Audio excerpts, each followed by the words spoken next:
Halo semuanya, Assalamualaikum warahmatullahi wabarakatuh. Salam sejahtera bagi kita semua. Shalom, Om Swastiastu, Namo Buddhaya, salam kebajikan untuk kita semua. Perkenalkan, nama saya Afif Arifullah. Saya dari Prodi Sastra Inggris, Fakultas Bisnis Ilmu Sosial. Dan di sini saya akan membahas sebuah topik yang sangat penting yang mungkin kita pernah dengar, kita pernah lihat, atau bahkan kita tidak sadar kita menjadi bagian darinya. Topik itu adalah perundungan atau yang disebut dengan bullying. Kita hidup di zaman yang serba cepat, penuh tekanan dan penuh tuntutan. Tapi di tengah semua itu masih banyak orang, terutama anak muda, yang terluka bukan karena fisik, tapi karena kata-kata perlakuan orang lain. Bullying bukanlah hal yang sepele. Itu bukan sekedar candaan atau bahan lucu-lucuan. Bullying bisa juga menghancurkan rasa percaya diri seseorang, bahkan mengancam nyawa seseorang yang menjadi korban itu sendiri. Dan di sini saya akan membagikan 5 poin untuk menjelaskan apa itu bullying. Dan kita bisa lihat sendiri dalam materi ini, dan kita lihat.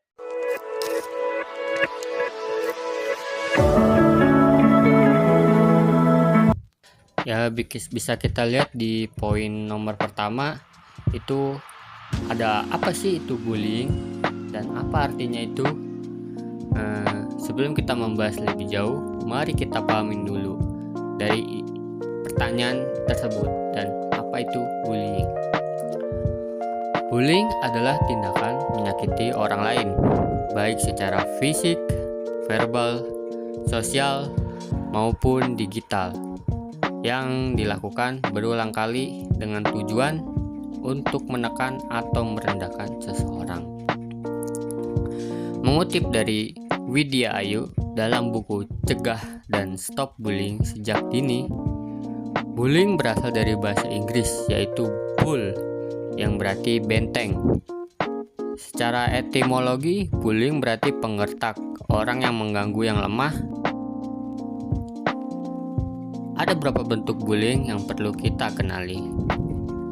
Mengutip hasil ratas bullying, Kementerian PPA menyebut ada 6 kategori bullying, yaitu yang pertama ada kontak fisik secara langsung. Bullying secara fisik paling tampak dan mudah diidentifikasi. Contoh bullying fisik yaitu memukul, mendorong, menjambak, menendang, menampar, mengunci seorang dalam ruangan, mencubit seseorang, mencekik, menggigit, mencakar, meludahi, dan serta merusak bagian tubuhnya. Atau juga bisa menghancurkan barang-barang yang dimiliki anak yang tertindas tersebut, terus memeras dan lain-lainnya. Terus yang kedua ada kontak verbal langsung. Bullying dalam bentuk verbal biasanya menjadi awal dari perilaku bullying yang lainnya, serta dapat menjadi langkah pertama menuju pada kekerasan yang lebih lanjut. Contoh bullying verbal yaitu julukan nama, celaan, fitnah, sarkasme, merendahkan, mencela, atau mengejek seseorang. Tindakan lain yang terkategori bullying adalah mengintimidasi, memaki, menyebarkan gosip, penghinaan, pernyataan-pernyataan pelecehan seksual, teror, surat-surat mengintimidasi, tuduhan yang tidak benar, dan kusak-kusak yang keji atau keliru, terus gosip dan sebagainya. Dan yang ketiga itu perilaku nonverbal langsung.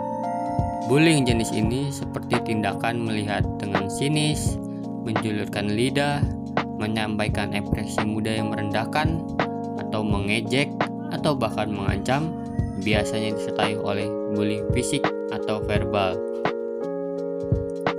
Dan yang keempat, ada perilaku non-verbal secara tidak langsung.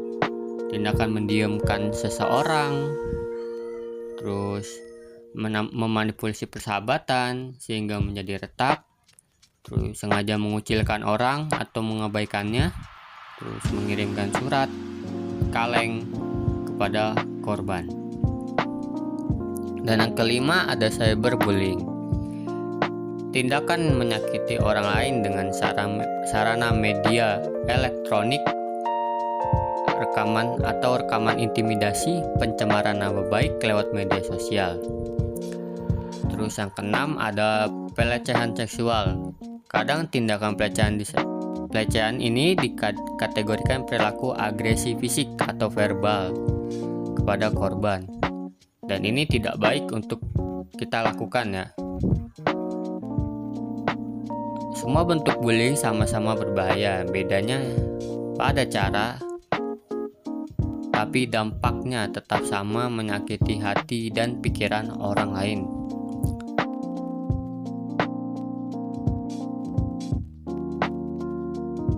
Dan yang poin kedua, kenapa sih bullying itu bisa terjadi? Pertanyaan yang ini tuh sangat penting. Mengapa bullying itu bisa terjadi? Ada banyak alasan dan seringkali bukan alasan yang benar. Beberapa orang melakukan bullying karena mereka ingin terlihat kuat. Ada yang melakukannya karena ingin diterima oleh kelompoknya. Ada juga yang melakukan karena pernah menjadi korban bullying sebelumnya, dan kini ia melampiaskannya kepada orang lain yang lebih lemah dari dirinya. Dan menurut Aresto 2009 yang dikutip dari jurnal Faktor yang Mempengaruhi Remaja dalam hal melakukan bullying, Universitas Padjadjaran, faktor-faktor penyebab terjadinya bullying antara lain yaitu yang pertama tuh ada di keluarga. Perilaku bullying seringkali berasal dari keluarga yang bermasalah. Orang tua yang sering menghukum anaknya secara berlebihan, atau situasi rumah yang penuh stres, agresi, dan permusuhan. Anak akan mempelajari perilaku bullying ketika mengamati konflik-konflik yang terjadi pada orang tua mereka, dan kemudian menirunya terhadap teman-temannya. Dan ini tidak baik. Jika ada konsekuensinya yang tegas dari lingkungan terhadap perilaku coba-cobanya itu, ia akan belajar bahwa mereka yang memiliki kekuatan diperbolehkan untuk berperilaku agresif, dan perilaku agresif itu dapat meningkatkan status dan kepuasan seseorang. Dari sini, anak-anak mengembangkan perilaku bullying terhadap temannya untuk menindas korban. Dan yang kedua itu dari sekolah. Pihak sekolah juga sering mengabaikan keberadaan bullying ini. Akibatnya, anak-anak sebagai pelaku bullying akan mendapatkan penguatan terhadap perilaku mereka untuk melakukan intimidasi mereka untuk melakukan terhadap anak-anak lain. Bullying berkembang dengan pesat dalam lingkungan sekolah, sering memberikannya masukan negatif pada siswanya, misalkan berupa hukuman yang tidak membangun sehingga tidak mengembangkan rasa menghargai dan menghormati antar sesama anggota sekolah. Dan biasanya teman-teman di sekolah itu menganggap bullying itu sebagai hanya candaan semata. Padahal bagi korban ini adalah hal yang sangat menyakiti dia. Jadi janganlah sekali-kali bercanda seperti itu. Dan yang ketiga itu ada faktor kelompok sebaya. Anak-anak ketika berinteraksi dalam sekolah dan dengan teman di sekitar rumah, kadangkala terdorong untuk melakukan bullying. Beberapa anak melakukan bullying dalam usaha untuk membuktikan bahwa mereka bisa masuk dalam kelompok tertentu. meskipun mereka sendiri merasa tidak nyaman dengan perilaku tersebut. Terus yang keempat, ada kondisi lingkungan sosial. Kondisi lingkungan sosial dapat pula menjadi penyebab timbulnya perilaku bullying. Salah satu faktor lingkungan sosial yang menyebabkan tindakan bullying adalah kemiskinan. Mereka yang hidup dalam kemiskinan akan berbuat apa saja demi kebutuhan hidupnya, sehingga tidak heran jika lingkungan sekolah sering jadi pemalakan antar siswanya. Tayangan televisi, dan yang kelima ada tayangan televisi dan media cetak. Televisi dan media cetak membentuk pola perilaku bullying dari segi tayangan yang mereka tampilkan. Survei yang dilakukan salah satu media massa memperlihatkan bahwa 56,9% anak meniru dari adegan-adegan film yang ditontonnya. Umumnya meniru geraknya 64% dan kata-katanya 43%. Jadi untuk tayangan televisi dimohon untuk dijaga kualitas videonya untuk disebarkan ke masyarakat, apalagi terutama di kalangan anak-anak. Takutnya mereka akan mencontohnya yang tidak baik dan mempengaruhi perilaku yang tidak baik.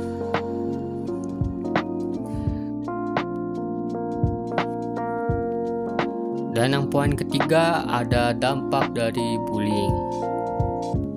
Sekarang mari kita lihatlah dampaknya dari bullying ini yang bisa meninggalkan bekas luka yang tidak terlihat oleh banyak orang.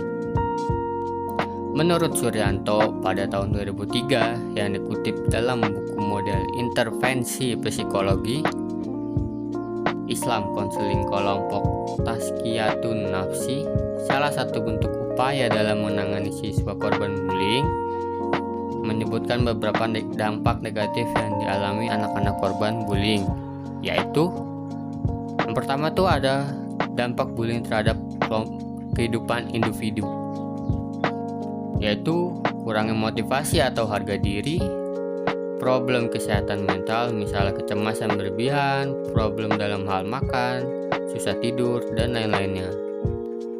Terus juga ada sakit yang serius dan luka parah sampai cacat permanen. Terus ada problem-problem kesehatan seksual, misalnya mengalami kerusakan organ reproduksinya, kehamilan yang tak diinginkan, dan keturunan penyakit. Terus juga ada mengembangkan perilaku agresif, yaitu suka menyerang atau menjadi pemarah, atau bahkan sebaliknya menjadi pendiam dan suka menarik diri dari pergaulan. Mimpi buruk dan ketakutan. Terus juga ada bahkan sampai berujung kematian. Terus yang kedua ada dampak bullying terhadap kehidupan sosial. Pewarisan lingkungan, secara kekerasan secara turun-temurun atau generasi ke generasi. Terus ada tetap bertahan kepercayaan yang kedua bahwa orang tua mempunyai hak untuk melakukan apa saja terhadap anaknya, termasuk hak melakukan kekerasan. Juga ada kualitas hidup semua anggota masyarakat yang merosot sebab anak yang dianiaya tak mengambil peran yang selayaknya dalam kehidupan masyarakat. Dan yang ketiga itu ada dampak bullying terhadap kehidupan akademi. Bullying berhubungan dengan meningkatkan tingkat depresi, agresi, penurunan nilai akademik, dan tindakan bunuh diri. Bullying juga menurunkan tes skor kecerdasan dan kemampuan analisis siswa. Dan bayangkan, seorang yang awalnya ceria dan penuh semangat tiba-tiba menjadi pendiam, takut berbicara, dan merasa dirinya tidak berharga hanya karena ulah beberapa orang yang menganggap itu hanya sebuah lelucon atau candaan semata. Dan contoh nyatanya yaitu yang ada di Indonesia, dan ini benar-benar terjadi, yaitu kasus di Cilacap tahun 2023. Seorang siswa menjadi korban bullying oleh teman sekelasnya. Ia dipukul, diejek, dan bahkan disebarkan di media sosial. Akibatnya korban trauma berat dan takut masuk sekolah. Kasus ini akhirnya diselidiki polisi dan mengadakan program anti-bullying agar hal terserupa tidak terulang kembali. Terus juga ada kasus cyberbullying terhadap selebgram remaja di Jakarta yang hanya karena penampilannya ia mendapatkan ribuan komentar jahat di media sosial dan akhirnya mengalami depresi terus juga untuk memutuskan berhenti sejenak dari dunia online. Terus juga ada bullying siswa di Banyuwangi. Peristiwa bullying ini terjadi kepada siswa kelas 7 yang berinisial G umur 13 yang mengalami kekerasan secara fisik oleh temannya yang berinisial D. Singkat cerita, pembulian ini terjadi karena si D mengejek kondisi si G yang menggunakan alat bantu jalan karena sedang masa pemulihan kaki setelah operasi. D membuli dengan mengambil alat bantu jalan dan menabrak kaki G tersebut. Akibatnya G mengalami patah kembali dan harus dibawa ke rumah sakit. Terus juga ada bullying siswa SD di Medan. Kasus ini terjadi di sekolah dasar kota Medan. Korban bullying ini adalah kelas 1 yang menjadi korban perundungan oleh 5 kakak kelasnya. Korban tersebut sebelumnya mengadu jika dipukuli kakak kelas sampai demam tinggi. Akhirnya siswa tersebut meregang nyawa. Dan yang ketiga juga ada siswa MTS di Sulawesi Utara. Seorang siswa MTS di kota Mobagu berinisial BT yang meninggal akibat dikeroyok oleh 9 temannya. Korban mengalami kekerasan fisik dan dibanting di bagian perut. Terus juga ada bullying di SMA Banjarmasin. Korban pembulian berinisial AR mengaku sering dibully oleh teman kelasnya. Dan masih banyak lagi kejadian bullying yang ada di Indonesia yang kita tidak ketahui. Dan yang poin keempat, apa sih yang bisa kita lakukan? Untuk menghentikan perundungan, menurut Mariam B.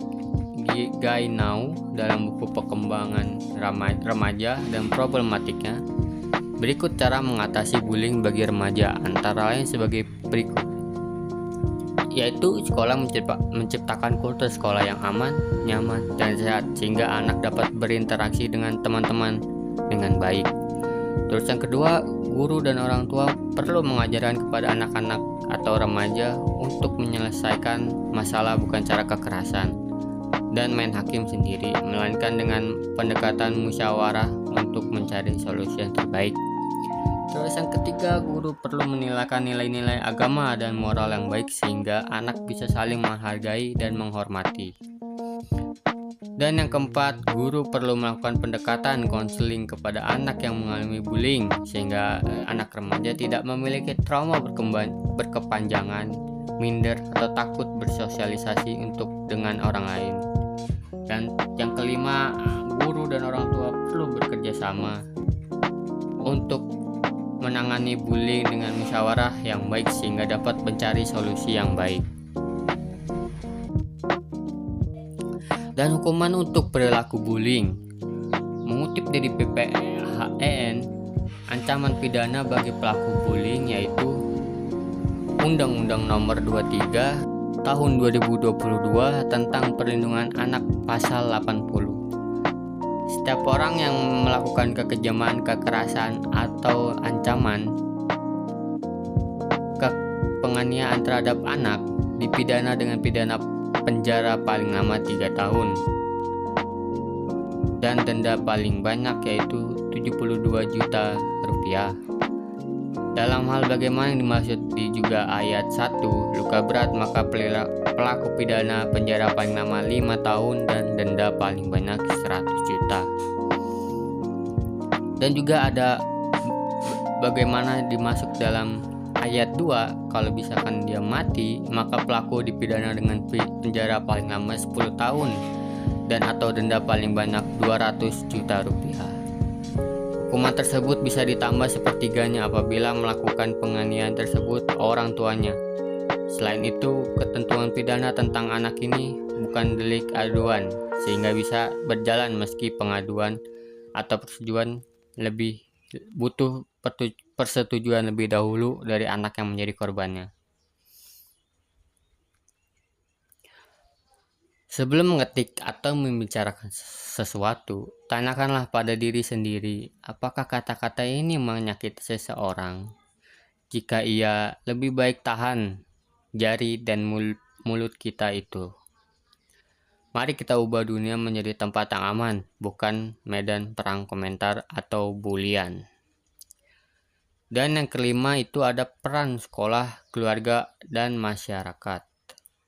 Menghentikan perundungan bukan hanya tugas korban, ini adalah tanggung jawab kita semua. Sekolah harus menciptakan lingkungan yang aman, guru harus peka, tanda-tanda bullying, orang tua harus mendengarkan anak-anaknya, dan kita pelajar harus saling menjaga.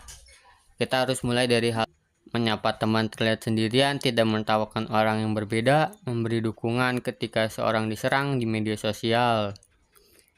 Di beberapa sekolah di Indonesia seperti di Malang dan Bekasi, setelah muncul kasus perundungan, pihak sekolah mulai membuat program sahabat tanpa bullying, di mana siswa diajak menjadi pelindung bagi temannya yang lain. Ini bukti bahwa perubahan bisa dimulai dari sekolah, dari kita semua. Perubahan besar selalu dimulai dari langkah kecil, dan langkah kecil itu bisa dimulai dari kita. Nah, itu dia teman-teman presentasi dari saya tentang perundungan bullying. Tahu nggak teman-teman, perundungan adalah luka yang tidak bisa sembuh di luar ataupun di dalam hati. Setiap orang berhak merasa aman, diterima, dan dihargai. Tidak ada yang pantas dipermalukan hanya karena berbeda. Dan ingat itu ya teman-teman. Dan mari kita hentikan rantaian perundungan ini mulai dari diri sendiri, mulai sekarang dan sampai ke depannya. Ingatlah, kita tidak perlu menjadi superhero untuk menyelamatkan seseorang. Cukup menjadi manusia yang peduli dan tidak tinggal diam saat melihat seseorang itu menjadi dibully atau diperlakukan tidak baik. Cukup menjadi manusia yang peduli, yang tidak tinggal diam saat melihat ketidakadilan. Dan itu saja dari saya, dan mohon maaf jika ada kesalahan kata atau kata-kata yang menyinggung perasaan kalian. Terima kasih. Wassalamualaikum warahmatullahi wabarakatuh. Salam damai untuk kita semua. Stop bullying mulai dari kita.